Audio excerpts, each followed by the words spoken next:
بسم الله والحمد لله والصلاة والسلام على سيدنا محمد.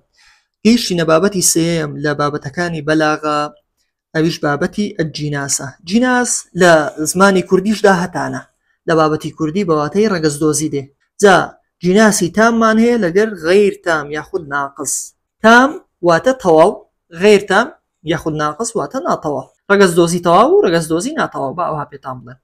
لە جیناسی تام دووشەکە 100% وەکو یەکن، هەردووچیان وەک یەکن، هەروەکو لە کوردی دەڵێن یەک مووی فەرق نییە، یەک مووی لا نەداوە، 100% وەک یەکن. بەڵام لە جیناسی غەیر تام یاخود ناقص دووشەکە لە ڕووی حەرەکە و حرف و ڕیزبەندیەوە یەک دانە جیاوازن، باشە زیاتر نییە. باو تێبینێت پێ بڵێم لە وزاری بۆ نایەتەوە بڵێ جیناس چەند زۆری هەیە، ئەتۆ بڵێ دوو زۆری هەیە تام و غەیر تام. لە پرسیاری وزاری چۆن هاتوتەوە؟ ئەو دێرە شعرەی داوە دەڵێ یا فؤادی لا تسل أين الهوى كان سرحا من خيالي فهوى.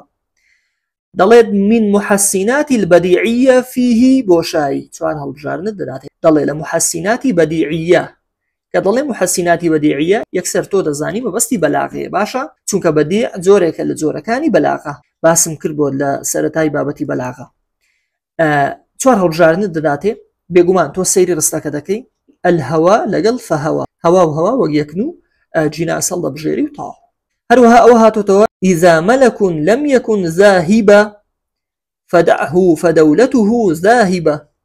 باواتایەکەتان پێ بڵم، دەڵێت کاتێک پاشایەک خاوەنی سام و هەیبەت نەبوو، فدعه لێی گەڕێ، فدولته ذاهبة لێی گەڕێ، دەوڵەتەکەی دەڕۆخێ دەڕوا. لێرە چە هەیە؟ ذاهبة لەگەڵ ذاهبة، ذاهبة لەگەڵ ذاهبة، باشە ذاهبة واتە دەڕوات یاخود دەڕوخێت، لێرانە بە واتایە دێ. ذاهبة ذا بەواتای صاحب دێ، واتە خاوەن.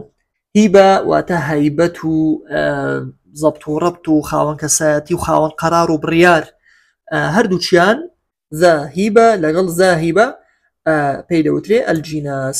هەروەها ئەوە هاتوتەوە قد كان وجهك في الضحى مثل الضحى متهللا بين كلمتي الضحى والضحى. زۆر ئاسانی کردو بۆت، هەردوو کەلیمەکەشی بۆ دەرهێناوی، دەڵێ کەلیمەی ضحى و ضحى لێرە دەبێتە چی؟ ئێستا سیر دەکەین هەردووچیان وەک یەکە، کە وەک یەکە یەکسەر دەبێتە جیناس. ئەو دێرە شعرەش هاتوتەوە ومن هاب أسباب المنايا ينلنه وأن يرق أسباب السماء بسلم. ئەوەیان وشەکانی بۆ کردوتی هەڵبژاردن.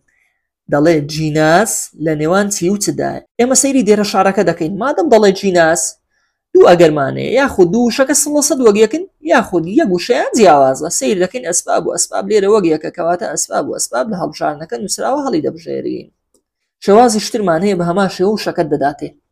المحسنة البديعية بين كلمتي، كوتي بين كلمتي يعني لنوان دو شدا. المحسنة البديعية لنوان هردو كلمي يراعى القلم وقراعة السيف.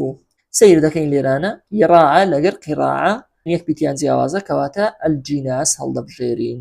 هەروەها بە هەمان شێوەی ئەوەش زارشتر هاتوتەوە سادووی داوە لەگەڵ شادو. سیر دەکەین یەک پیتیان فەرقە، بە هەمان شێوەی ئەوەش پێی دەوترێت جیناس. یاخود دەڵێ الفن البلاغي بين الشماء لەگەڵ السەماء، پێی دەوترێت چی؟ سیر دەکەین یەک پیتیان جیاوازە کە ئەویان شەع ئەویان ساع، کەواتە جیناس هەڵدەبژێرین بۆی.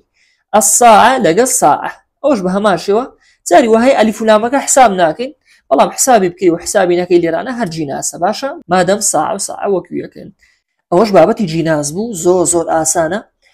هیوادارم توانی بێتم ئاسانترم کردوێ بۆتان. دوعای خێرتان بیر نەچێ. وەسەلام عەلەیکوم وەرەحمەتوڵڵاهی وبەرەکاتوه.